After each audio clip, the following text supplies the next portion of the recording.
Chapter 1. Shadows Behind the Neon Lights. The Illusion of Perfection. Tokyo at night is a dazzling spectacle. Neon signs paint the streets in bright reds, pinks, and electric blues. Skyscrapers rise like glass monoliths, their reflections shimmering in the Sumida River. In Shibuya, thousands of people cross the famous scramble, their steps synchronized like a ballet of urban life. Everything feels alive, vibrant, and impossibly clean. For visitors, Japan often seems like a dream made real. Safe, orderly, futuristic. But behind the shimmering surface, away from the tourist camera lenses, lies a Japan that is far less talked about. It is a country where many live under invisible chains. Chains of conformity, loneliness, and pressure so heavy that some cannot bear the weight. This chapter pulls back the curtain on those shadows, beginning with one of the most deeply rooted aspects of Japanese society. The pressure to conform. The pressure of conformity and ijime. In Japan, there's a saying, the nail that sticks out gets hammered down. It sounds poetic, but its meaning is harsh. Anyone who dares to be different risks being forced back into line. From a very young age, Japanese children learn the importance of harmony, obedience, and group identity. Schools teach not only math and science, but also how to blend in. Uniforms are strict. Rules govern everything from hair length to sock color, and teachers emphasize collective responsibility over individuality. On the surface, this builds order and unity, but for many children, it breeds fear, the fear of being different. This fear manifests in ijime, bullying. Unlike in some other countries, bullying in Japan is not just physical. It is often social and psychological.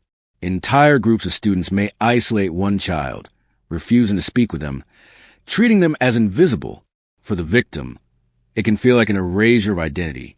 Take the story of Ayaka, a 13-year-old from Osaka. Ayaka was quiet, a little bookish, and loved drawing manga in her sketchbook. When classmates found her drawings, they laughed, calling her creepy and weird. Soon, whispers followed her in the halls, and her friends stopped talking to her. Teachers noticed her silence but didn't intervene. In Japan, teachers often avoid interfering, believing children should resolve their own conflicts. For Ayaka, school became unbearable. She began skipping classes, pretending to be sick. Eventually, she shut herself in her room, refusing to leave. Her parents thought it was just teenage rebellion, until they realized she hadn't left her bedroom for 3 months. Ayaka became one of Japan's many hikikomori, people who withdraw completely from society. But before we reach their world, we must first understand the loneliness that often leads to such choices. Hikikomori, the hidden millions. The term hikikomori literally means pulling inward, being confined. It described a phenomenon unique in its scale to Japan. Young people, often men, who isolate themselves in their rooms for months, sometimes years, avoiding school, work, and even family. The Japanese government estimates there are more than 1.5 million hikikomori, though experts believe the number is higher, since families hide the truth out of shame. A typical day for a hikikomori begins and ends in the same room. Curtains drawn, computer glowing, meals quietly left outside the door by a parent who may never get a word of thanks. Hours pass scrolling through the internet, playing video games or watching anime. Days blur into weeks, weeks into years. Why does this happen? Social pressure is one reason. Failure to keep up in Japan's competitive education and job market feels like personal disgrace. Rather than face shame, some young people retreat into a cocoon of isolation. Consider the story of Kenji, once a promising student in Yokohama. At 18, he failed his university entrance exams, a devastating setback in a culture that prizes academic achievement. His father scolded him, his classmates moved on, and Kenji withdrew. 1 year of isolation became 5. By the time he was 25, he had not spoken to anyone outside his family in nearly 7 years. Japan society, for all its beauty and order, leaves little room for failure. For the hikikomori, hiding feels safer than facing the world's judgment. Kodakushi, lonely deaths. Isolation doesn't only affect the young. Japan has one of the world's fastest aging populations, with millions of elderly people living alone. And for some, loneliness ends non-recovery, but in death unnoticed. The phenomenon is known as kodakushi, lonely death. Every year, tens of thousands of elderly Japanese die alone in their apartments. Their bodies may remain undiscovered for days, weeks, or even months until the smell of decay alerts neighbors. This happens because many elderly people have no close family or are estranged from children who move to cities for work. Others choose isolation, ashamed to ask for help. One chilling case occurred in 2017 in Kawasaki. A 72-year-old man was found dead in his apartment after 3 months. His rent had been automatically deducted from his bank account, so no one noticed anything wrong. It was only when his account emptied and the payment stopped that the landlord entered the unit, discovering his remains in a chair facing the television. The TV was still on. Companies now exist in Japan that specialize in cleaning up after kodakushi. They scrub apartments, remove belongings, and sometimes find diaries or photos, the last fragment of a life lived in silence. It is perhaps one of Japan's darkest realities. In a nation known for community and harmony, many people leave the world unseen and unremembered. Suicide culture, a silent epidemic. For centuries, Japan has carried a complex relationship with death and honor. From the samurai's ritual suicide, seppuku, to kamikaze pilots in World War II, there has long been a cultural thread that ties suicide to dignity, sacrifice, or escape. In modern times, this cultural shadow lingers. Japan has one of the highest suicide rates among developed countries.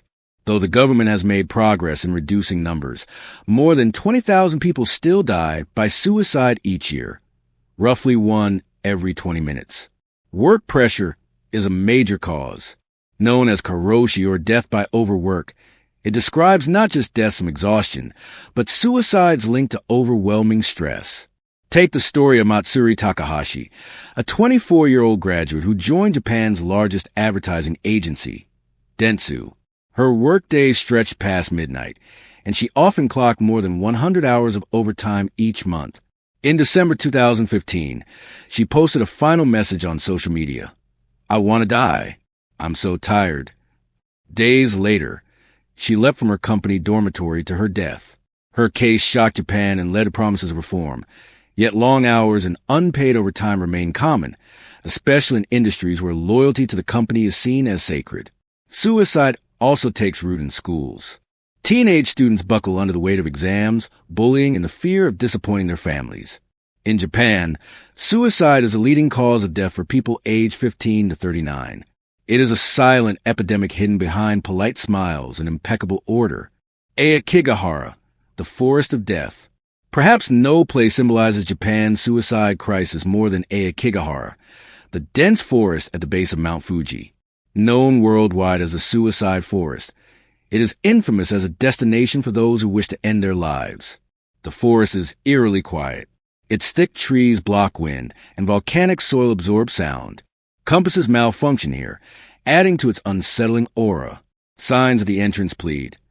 Your life is a precious gift. Please reconsider. Volunteers patrol the trails, hoping to prevent tragedies. Yet every year, dozens of bodies are recovered, though officials stop publishing numbers to avoid turning it into a grim attraction. Why Aokigahara? Some say its roots lie in Japanese folklore. The forest was once associated with ubasut, the mythical practice of abandoning elderly relatives in remote places to die.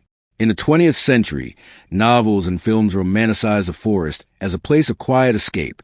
Today, it has become a haunting symbol of despair. The story of Hiroshi, a 32-year-old man from Chiba, illustrates this darkness. Burdened by debt and unable to find stable work, he traveled to Aokigahara with nothing but a tent and a notebook. Days later, search volunteers found his remains. In his notebook, he had written, "I'm sorry. I couldn't become the man I wanted to be." Aokigahara reminds us of the shadows beneath Japan's shining image. Beneath the neon lights of Tokyo, countless Hiroshis struggle in silence, unseen by the world. Closing reflections. Japan dazzles with beauty, technology, and order. But when the lights dim, the silence of loneliness emerges. The pressure to conform crushes individuality. The weight of failure drives people into isolation. Elders pass away in forgotten apartments. Workers collapse under endless overtime. And in the shadow of Mount Fuji, despair finds a home in the trees of Aokigahara. Behind every neon sign, there is a shadow. Behind every polite bow, there may be unspoken pain. This is the paradox of Japan, a nation of brilliance and innovation, yet also one where too many lives end in silence. Chapter 2, The Silent Chains of Society. Opening scene, The Weight of Silence. The morning rush in Tokyo is like a ritual. At Shinjuku Station, the busiest railway hub in the world, millions of commuters stream through gates in unison. Suits, briefcases, bowed heads, hurried steps. Every man and woman seems to be part of a living machine, an unbroken tide of discipline and efficiency. But if you look closely, you'll notice the exhaustion behind those eyes. The stiffness of bodies that have slept too little. The silence that hangs between colleagues crammed shoulder to shoulder in a train car. This silence is not peace, it is suppression. Beneath it lies a culture where speaking out is rare, where dissent feels dangerous, and where the chains of society are made not of iron, but of expectation. Karoshi, death by overwork. Few words capture Japan's modern darkness better than karoshi, death by overwork. It is not just a metaphor. It is a recognized cause of death in Japan, referring to fatal strokes, heart attacks, or suicides brought on by working excessively long hours. The roots of karoshi run deep. After World War II, Japan rebuilt itself through sheer discipline and sacrifice. Companies promised lifelong employment in exchange for loyalty. Work became not just a means of survival, but an identity. The company was family, the worker its dutiful child. But in modern times, this loyalty has turned toxic. Employees are expected to work late into the night, often unpaid. Leaving before the boss leaves is seen as shameful. Vacations are rare, and sick days are avoided out of guilt. The case of Kenji Uehara, a 42-year-old engineer, shocked the nation. Kenji collapsed at his desk after working 120 hours of overtime in a single month. He had ignored headaches and chest pains, afraid of appearing weak. His death certificate listed the cause. Karoshi. The government has since set legal limits on overtime, but enforcement is weak and the culture remains unchanged. Today, many Japanese still live in fear of becoming the next Kenji, a cog worn down until it breaks. The gender paradox, women in chains. On the surface, Japan seems modern and advanced, but for women, the reality is starkly different. The country consistently ranks low among developed nations for gender equality. Women face barriers in politics, corporate leadership, and even daily safety. One of the most visible issues is chikin, sexual harassment on crowded trains.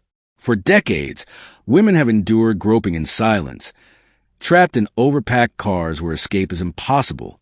The problem became so widespread that Japan introduced women-only train cars during rush hours.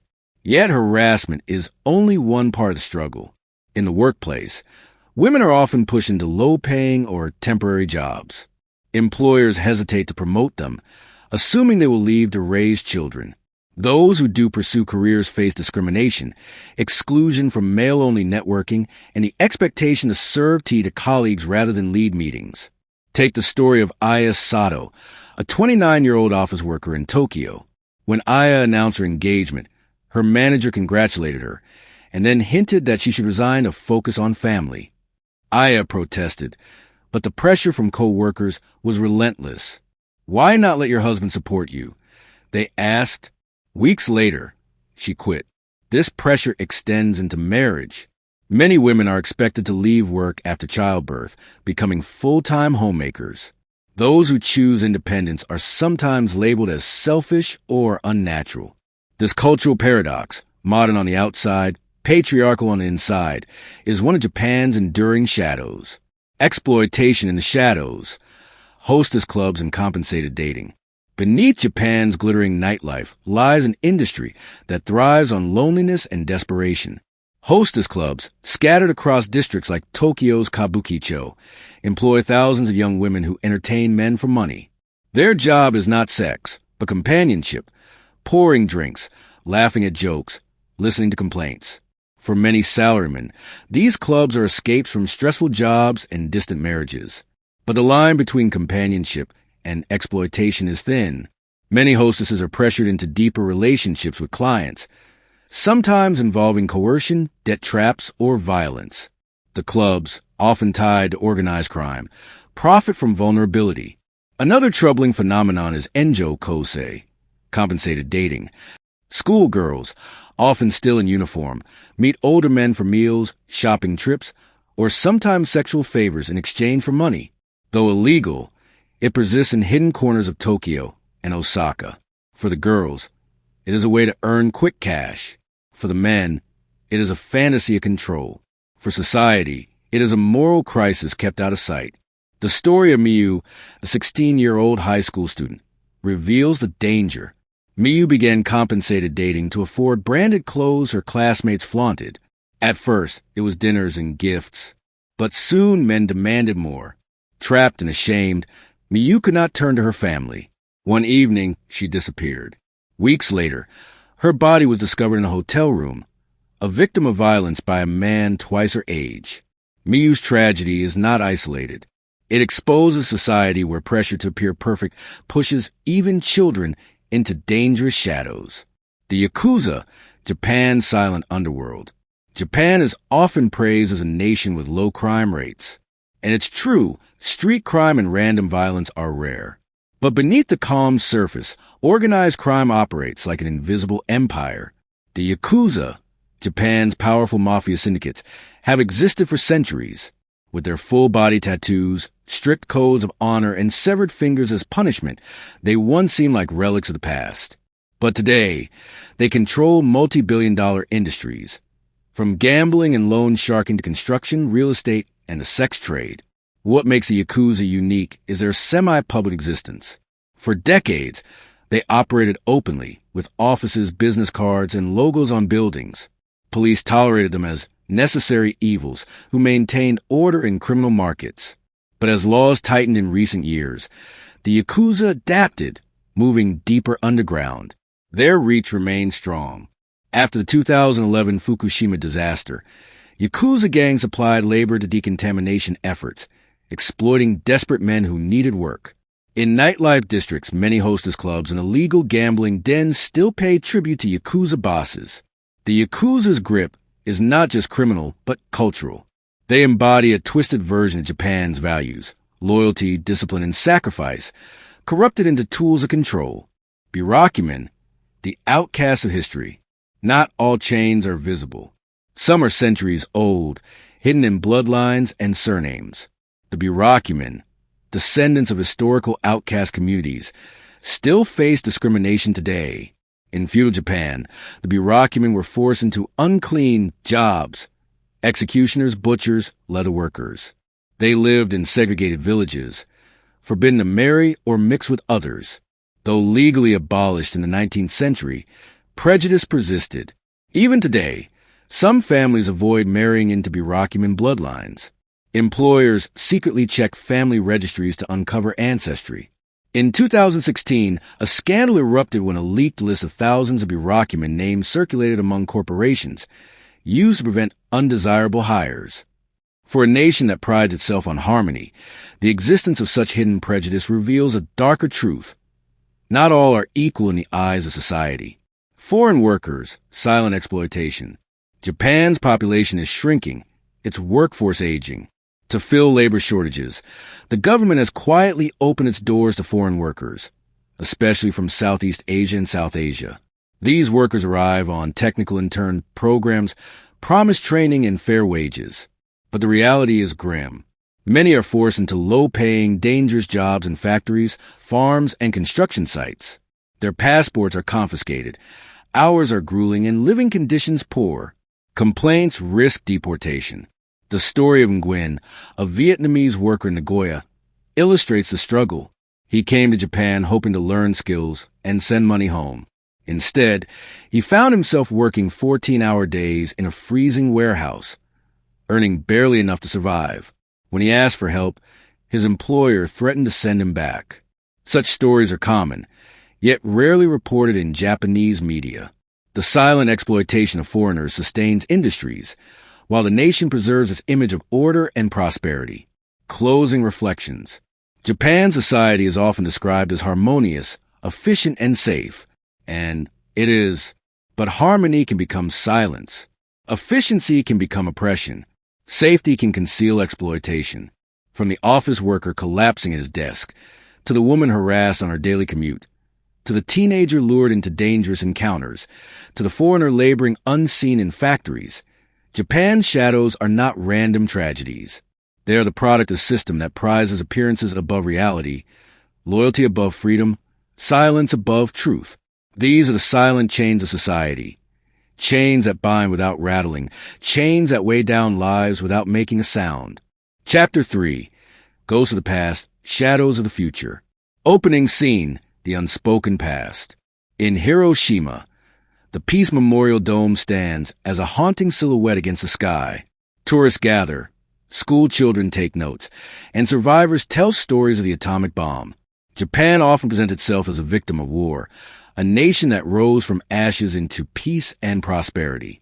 But the shadows of history are not so simple. Beyond Hiroshima and Nagasaki lies another side of the past, one that Japan often avoids speaking about. War crimes, denialism, and buried guilt linger like ghosts. These shadows, combined with modern struggles, homelessness, disposable workers, and an aging population, shape Japan's uncertain future. This chapter explores those ghosts of the past and the shadows that stretch ahead, the dark legacy of war. During World War II, Japan's imperial army unleashed atrocities across Asia. Yet in the nation's collective memory, these events are often blurred, softened, or silenced. The Nanjing Massacre remains one of the darkest stains. In 1937, Japanese soldiers invaded the Chinese city of Nanjing. Over 6 weeks, they murdered an estimated 200,000 to 300,000 civilians and prisoners of war. Women were raped, families torn apart, homes burned. Survivors' testimonies remain chilling. Children forced to watch their parents executed, women violated in front of their families. Another shadow is Unit 731, a secret biological warfare division in Manchuria. Prisoners, many Chinese and Korean, were subjected to brutal experiments. Vivisections without anesthesia, exposure to extreme cold, deliberate infection with plague and cholera. Thousands died in agony. After the war, many of Unit 731 scientists escaped justice, exchanging their data with the U.S. in return for immunity.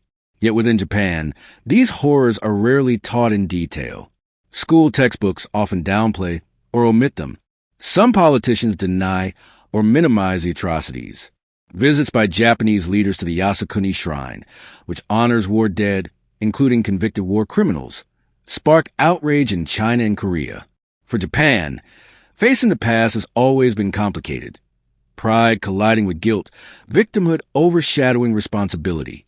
The result is a nation that remembers Hiroshima vividly, but whispers about Nanjing. Nationalism and denialism. In recent decades, nationalism has quietly risen in Japan. Right-wing groups, waving flags and blaring military songs from vans, roam the streets. They call for constitutional changes, stronger military power, and a return to traditional values. Some argue that Japan should stop apologizing for the past, that it has atoned enough. Others deny atrocities outright, claiming stories of Nanjing or comfort women. Women forced into sexual slavery for Japanese soldiers were exaggerated or fabricated. This denialism is not mainstream, but it persists. It reflects a struggle in Japan's identity. Is it the victim of atomic bombs or the perpetrator of wartime cruelty? The answer is both, yet acknowledging the latter remains difficult. The invisible poor, homelessness in Japan. Japan's polished image often hides its poverty. Walk through Tokyo's parks at night, and you may notice rows of blue tarps and cardboard shelters. These are the homes of Japan's homeless. Thousands of men, mostly middle-aged or elderly, who slip through society's cracks.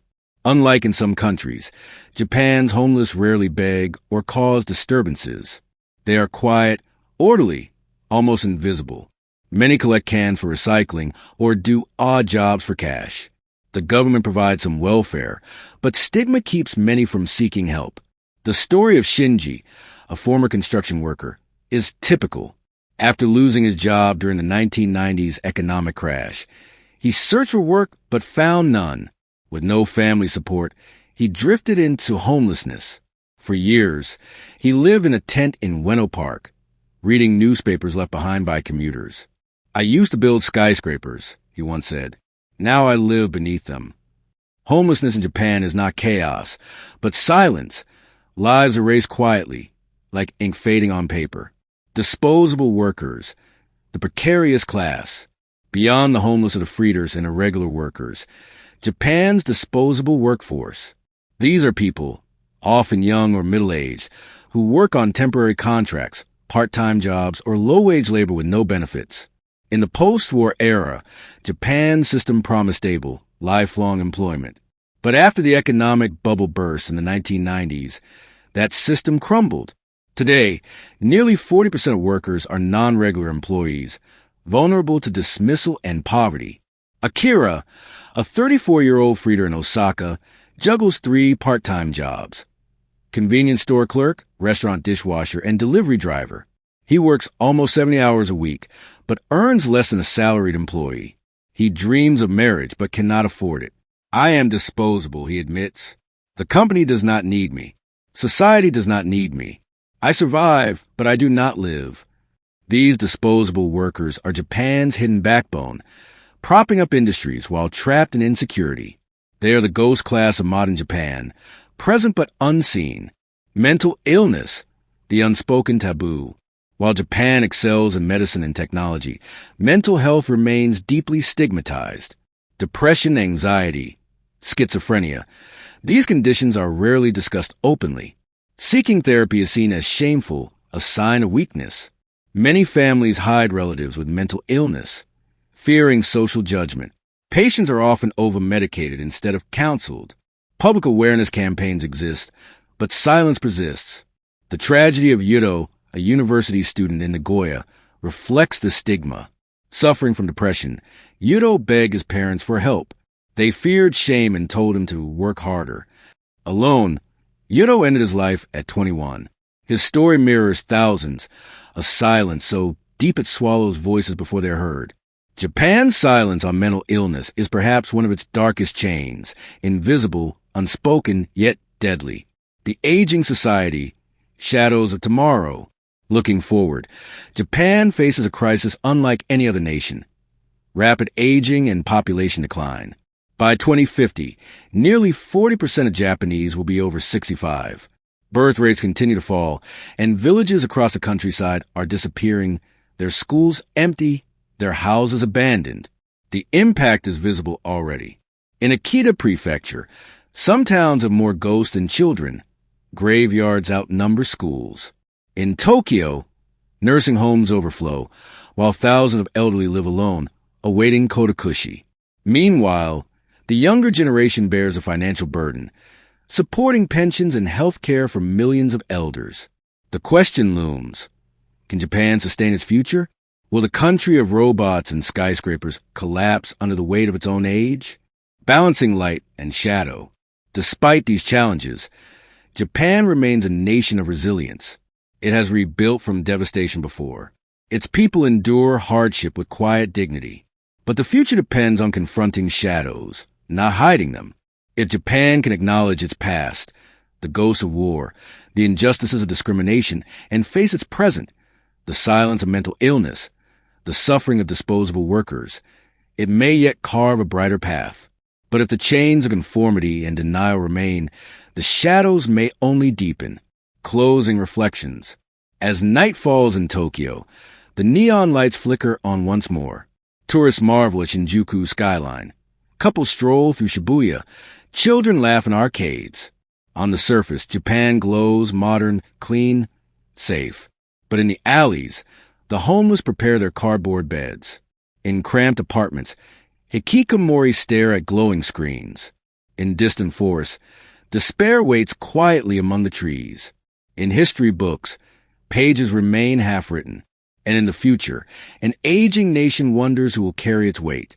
Japan is a nation of contradictions: beauty and pain, harmony and silence, resilience and fragility. Its shadows do not erase its brilliance, but they remind us No society is perfect, and behind every light, a shadow always lingers.